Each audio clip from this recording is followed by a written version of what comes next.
Hello student, હવે જો ધોરણ 7 ની અંદર આપણે બીજું ચેપ્ટર જોતા હતા અપૂર્ણાંક અને દશાંશ સંખ્યાઓ. હવે અપૂર્ણાંક અને દશાંશ સંખ્યાઓની અંદર આપણે છેલ્લે તમને દશાંશ સંખ્યા વિશે શીખવાડ્યું તો આપણે દશાંશ સંખ્યાની અંદર એના અંકની અંદર દશાંશ, શતાંશ, સહસ્ત્રાંશ એ દરેક વસ્તુ આપણે શીખવાડ્યું. તો હવે આપણે આની અંદર સ્થાન કિંમત બી તમને શીખવાડી કે દરેકની સ્થાન કિંમત કઈ થશે. આની અંદર આપણે સ્વાધ્યાય 2.5 જોવાનું છે. તો સ્વાધ્યાય 2.5 ની અંદર પહેલો પ્રશ્ન આપણને આપ્યો છે કે કઈ મોટી સંખ્યા છે. તો આપણને બે સંખ્યા આપી છે, એ બે સંખ્યામાંથી કઈ મોટી સંખ્યા છે આપણે જોવાનું છે. દાખલા તરીકે અહીંયા એક આપી છે 0.5 કે 0.05. હવે 0.5 કે 0.005, તો આ બંને સંખ્યાની અંદર જોઈએ આપણે તો આ 0.5 છે. તો આની અંદર જો પોઈન્ટ પછી બે અંક છે, આની અંદર એક અંક છે, તો કોઈ અંક નથી, તો અહીંયા આપણે 0 લગાવી દઈએ. શું લગાવી દઈએ? 0 લગાવી દઈએ. તો શું થશે? તો અહીંયા જો 0. અહીંયા કેટલા થઈ જશે? 50 થઈ જશે. અને અહીંયા શું આવશે? 0.05. તો અહીંયા જો 0. અહીંયા શું 0.50 અને અહીંયા 0.05 આવે, એટલે કે બંને સંખ્યા આપણને સરખી. તો આ બંનેમાંથી કઈ મોટી આવશે? તો 50 આવે. આ 5 છે ને આ 50, સિમ્પલ છે, બંનેની આગળ તો 0 છે જ. તો એમાંથી જે કઈ સંખ્યા મોટી તો 50 વાળી મોટી. તો તે આપણે આ ચિહ્નનો ઉપયોગ કરી શકીએ. તો આ ચિહ્ન જે આપણને છે એ કયું છે? ગ્રેટર. કયું છે? ગ્રેટર ધેન નો આપણે ઉપયોગ કરી શકીએ છે. પછી બીજી સંખ્યા લઈએ તો 0.7 કે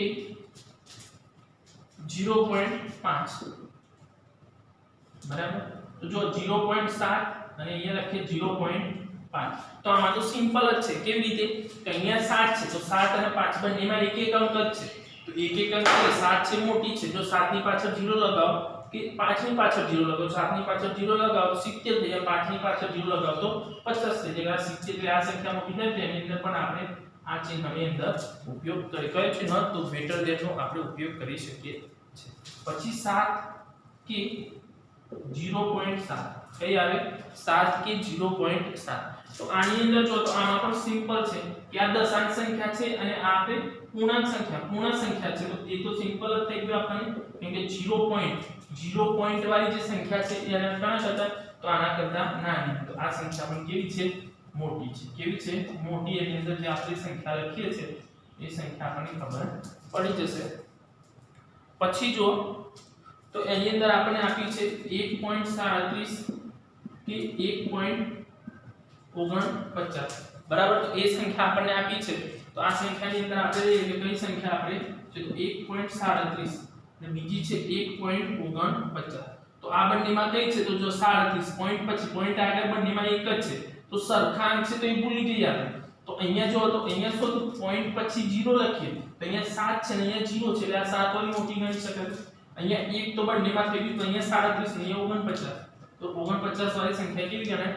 મોટી ગણાશે. કેવી ગણાશે? મોટી.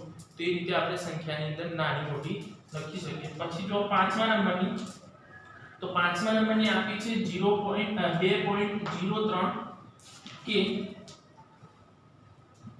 2.30. હવે આ જો બે અંક જ છે, અહીંયા પોઈન્ટ પછી બે, અહીંયા આગળ તો દરેકમાં બે બે આપેલા છે. તો 2.03 અને અહીંયા આપ્યા છે 2.30. હવે આની અંદર શું થશે? તો જો 0.3 આપ્યા છે અને અહીંયા 30 આપ્યા છે, તો 0.3 અને 30 બંને સંખ્યા આપણે અંદર જોઈએ તો આ 0.3 છે અને આ 30 છે. તો આ સંખ્યા મોટી ગણાશે, 30 વાળી સંખ્યા, કેમ કે બે બે અંક તો આપણને એની અંદર આપેલા જે સંખ્યા આપી છે એ સંખ્યાની અંદર બે બે અંક તો જે સંખ્યાની અંદર હોય એ એની અંદર કરી શકીએ. અને છેલ્લો જે દાખલો છે 0.8 કે 0.88. આ દાખલો તમારે જાતે કરવાનો છે કે આમાં કઈ સંખ્યા નાની છે ને કઈ સંખ્યા મોટી છે. તમારે જાતે પ્રયત્ન કરી અને દાખલો ગણવાનો છે. એની અંદર તમને ખબર પડશે કે કેવી રીતે આપણે કરી શકીએ. હવે જો અહીંયા સુધી છે દશાંશનો ઉપયોગ કરીને રૂપિયામાં રૂપાંતર કરો. પ્રશ્ન નંબર 2 છે એને આપણે શું કરવાનું છે? રૂપિયામાં રૂપાંતર કરવા. દશાંશનો ઉપયોગ કરી રૂપિયામાં રૂપાંતર. તો રૂપિયામાં રૂપાંતર કરવા માટે આપણે શું કરવાનું છે? તો એની અંદર જે અંક આપણને આપેલા છે તો પૈસામાં આપેલા છે અને રૂપિયામાં રૂપાંતર કરવાનું છે. દાખલા તરીકે અહીંયા આપણને આપ્યું છે 7 પૈસા. તો 7 પૈસાને આપણે રૂપિયામાં, તો રૂપિયામાં રૂપાંતર કરવા માટે શું કરવું પડશે? એકમ યાદ રાખવા પડશે. અને એકમ મેં લખાયા ને 1 રૂપિયો બરાબર 100 પૈસા. શું છે? 1 રૂપિયો બરાબર 100 પૈસા. આ એકમ યાદ રાખવો પડશે. તો એ આ એકમથી આપણે દાખલો ગણીએ તો આપણને સરળતા રહેશે કે 1 રૂપિયો બરાબર 100 પૈસા. એટલે શું કરે? અહીંયા જે પૈસા આપ્યા છે એને આપણે શું કરવાનું છે? તો 100 વડે ભાગાકાર. પૈસા હોય એને 100 વડે ભાગાકાર કરો. જે રૂપિયા આપ્યા હોય એને ભાગાકાર થાય નહીં. તો આ પૈસા છે તો 7/10. और छेदમાં કેટલી જીરો છે? 2 જીરો.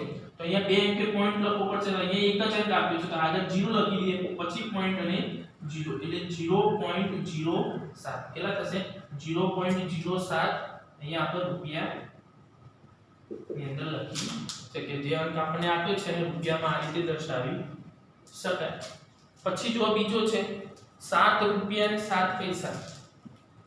7 રૂપિયા 7 પૈસા. આપણે શું કીધું? રૂપિયાને કઈ કરવાનું નથી. તો રૂપિયાને કઈ નથી કરતા તો 7 ના 7 લાખ્યા પ્લસ પૈસાને ફેરવવાનું છે. તો 7 ના છેદમાં શું આવશે? 100. 7 ના છેદમાં 100. કેમ કે પૈસાને આપણે રૂપાંતર કરવાનું છે. તો પૈસાનું રૂપાંતર કરવા માટે અહીંયા લખે 7 પ્લસ 7 ના છેદમાં 100 છે એટલે શું આવશે? 0.07. તો આપણે જોયું કે 0.07 બંનેનો સરવાળો આપણે કરી દઈએ છીએ તો સંખ્યા આપણને કઈ મળશે? તો એની અંદર આપણે બંનેનો સરવાળો કરશું. આવે 7.07. કેટલા આવશે? 7.07. એની અંદર જે 0 તો બંનેનો સરવાળો કરવાનો છે. સરવાળોની અંદર ધ્યાન રાખવાનું. તો અહીંયા જો 0 અને 7 નો સરવાળો એટલે 7 આવે અને 0.7 અહીંયા આપણે લખી દે. તેનો સરવાળો થાય 7.07. પછી ત્રીજો દાખલો છે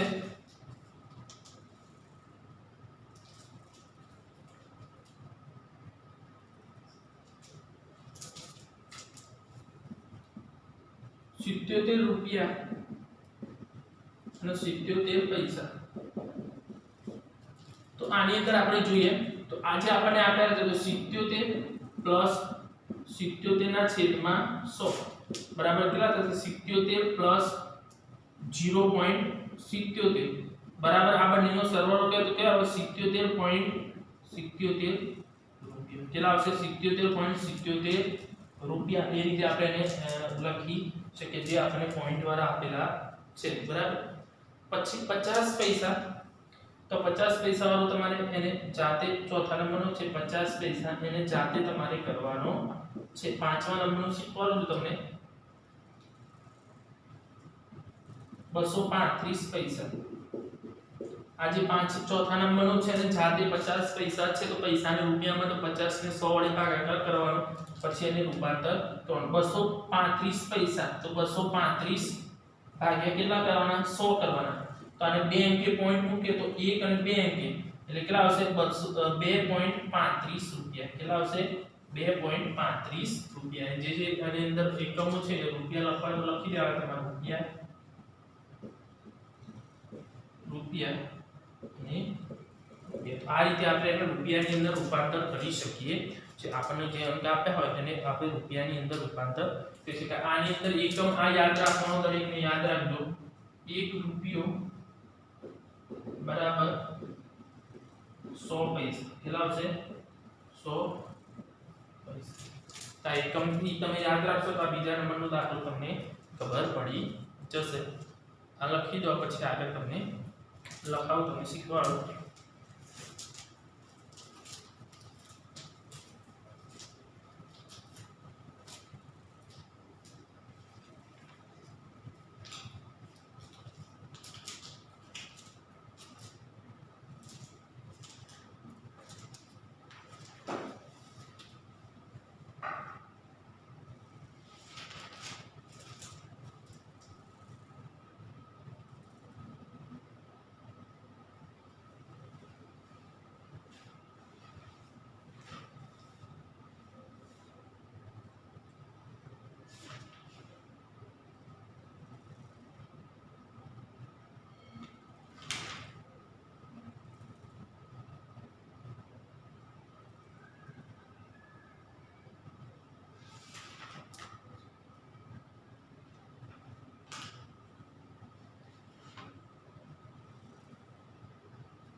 દરેક વિદ્યાર્થીએ વ્યવસ્થિત સારા અક્ષરે લખવાનું ધ્યાન રાખજો. જે જાતે લખવા આપું એ પણ તમારે વ્યવસ્થિત સારા અક્ષરે લખવાનું જ છે. તો શાંતિથી લખશો એમ સારું તમે લખી શકાશે. એની અંદર તમને ખબર પડશે કે કેવી રીતે આપણે લખવાનું છે.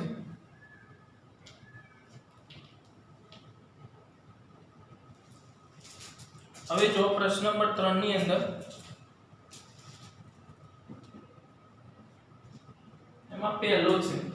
પહેલામાં આપણને કીધું 5 સેમી ને મીટર અને કિલોમીટરમાં ફેરવો. 5 સેમી ને મીટર અને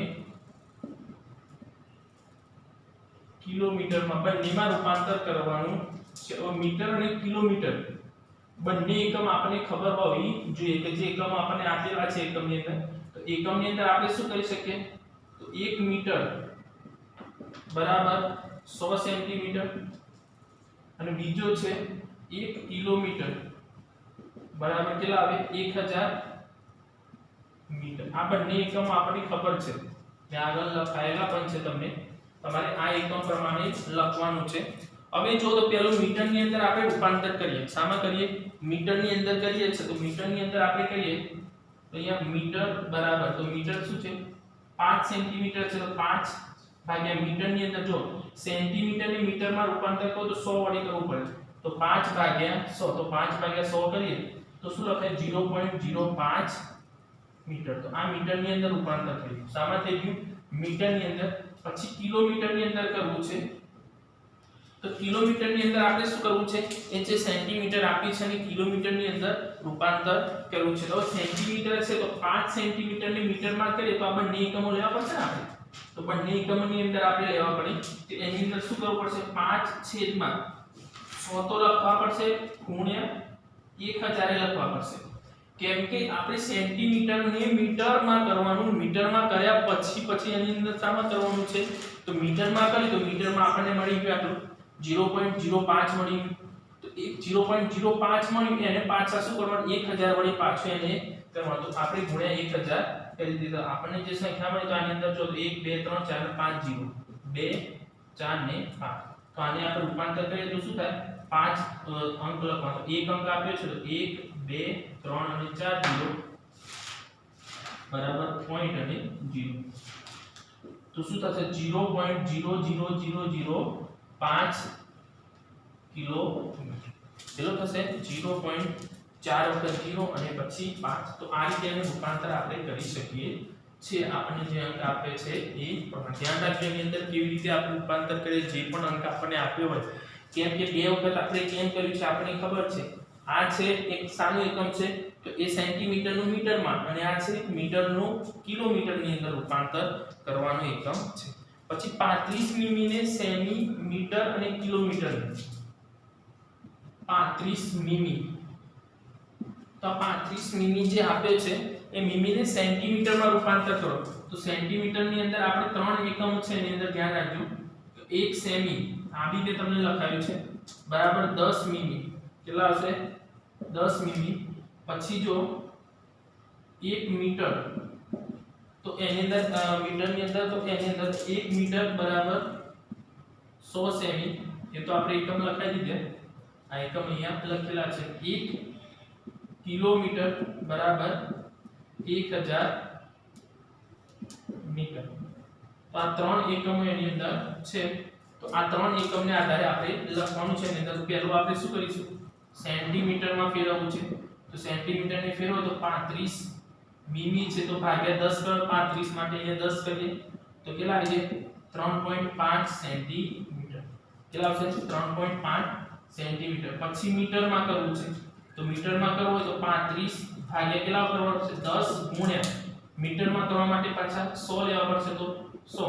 તો કેટલા થશે? 35 છેદમાં 1 2 ને 3 0 એટલે 1000. તો 35 ભાગ્યા આપણે શું કરીશું?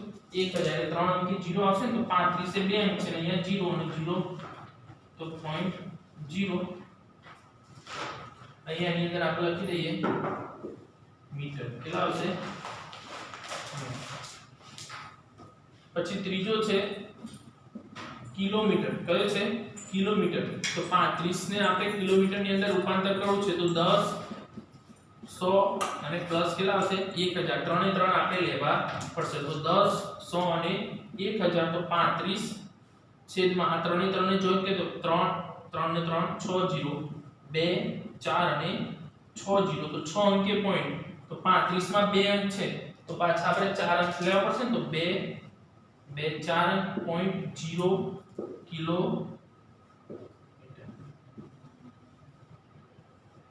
0.00035 કિલોમીટર તો આ રીતે આપણે એની અંદર રૂપાંતર કરી શકાય કે જે આપણને અંક આપ્યા હોય એ અંકને આપણે રૂપાંતર કરવું છે તો કેવી રીતે આપણે રૂપાંતર કરી શકાય એ આપણને ત્રણે ત્રણ એકમની અંદર ખબર પડી જશે કે ચલો આને આપણે આ રીતે રૂપાંતર કરી શકીએ છે જે અંક આપણને આપ્યો હોય એમાં તમારે જોવાનું કે કયો અંક કેવી રીતે આપણને આપેલો છે એને આપણે રૂપાંતર કરી શકાય અહીંયા એક દાખલો હું જાતે લખું છું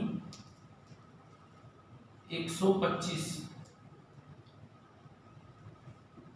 મીમી આ 125 મીમી છે ને સેમીમીટર અને કિલોમીટર ત્રણે ત્રણમાં રૂપાંતર કરવાનું છે તમારે જાતે કરવાનું છે આ દાખલો ધ્યાન રાખજો ત્રણે ત્રણની અંદર રૂપાંતર કરવાનું જે આપણે એકમ આપ્યા છે એકમની અંદર ત્રણે ત્રણ એકમની અંદર તમારે જાતે રૂપાંતર કરવાનું છે તો એ જાતે તમે એને કરજો કે કેવી રીતે આપણે કરી શકાય છે તમે શાંતિથી એને લખજો લખી દો આટલું પછી આગળ કરાવો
હવે જો દાખલા નંબર 4 છે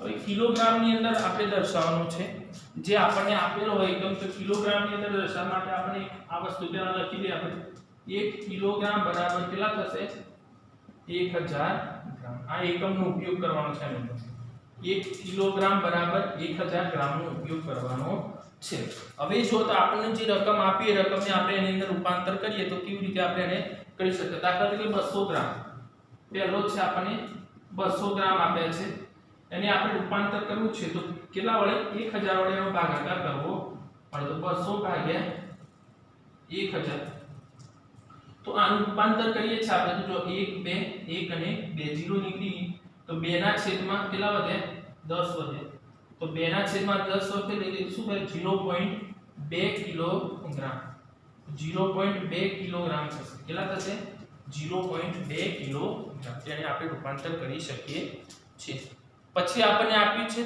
3470 ગ્રામ 3470 ગ્રામ આનું આપણે રૂપાંતર કરવું છે તો આપણે કેવી રીતે કરી શકીએ તો 3470 ભાગ્યા આને પણ 1000 વડે તો 0 આની અંદર 2 નીકળી તો અહીંયા કેટલા આપણે 347 છેદમાં 100 1 ને 2 અંકે છે એટલે 3 પોઈન્ટ કેટલા થશે 47 કિલોગ્રામ આવશે અહીંયા કિલોગ્રામ અહીંયા આવશે કિલો તો કેટલા આવશે 3.47 કિલોગ્રામ બરાબર એને આપણે એ રીતે લખી શકીએ જો આપણે અને આને બીજી રીતે લખવું હોય તો અહીંયા પાછળ 0 લખીએ તો પણ ચાલે આપણે છેદ નથી ઉડાડતા અને એને આપણે 0 થી લખવું હોય તો પણ આપણે એને લખી શકીએ જે અંક આપણે આપ્યો એને આપણે એ રીતે પણ દર્શાવી શકાય નંબર 3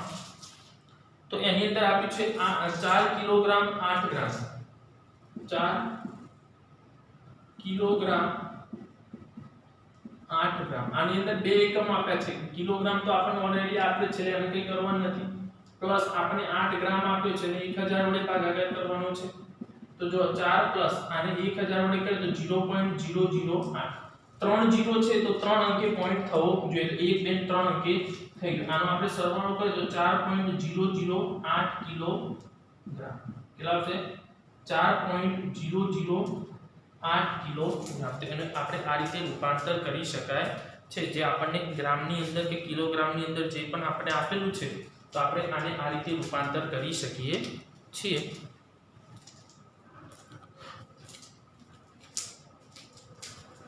તો આની અંદર આપણે આપેલું છે તો આજે પ્રમાણે આપી દીધું એ પ્રમાણે આપણે એને રૂપાંતર કરી શકાય અહીંયા બીજા બે દાખલા તમને લખવું છે તમારે જાતે એને કરવાના છે દાખલા તરીકે અહીંયા લખું 35 ગ્રામ તો એને રૂપાંતર કરવાનું તમારે જાતે પછી અહીંયા લખ્યા આપણે 921 ગ્રામ બરાબર ત્રીજો બી લખી દો એની અંદર 5 કિલોગ્રામ અને 25 ગ્રામ આનું આપણે રૂપાંતર કરવાનું છે તો આ ત્રણ દાખલા છે એનું તમારે જાતે કરવાના છે શું કરવાનું છે જાતે તમારે આની અંદર કિલોગ્રામ ની અંદર રૂપાંતર કરવાનું છે દરેક વિદ્યાર્થી ઘરેથી આ રીતના દાખલા જાતે કરી લાવવાના છે આગળ જે છે એ હું તમને નેક્સ્ટ લેક્ચર ની અંદર શીખવાડીશ આટલું તમે લખી દો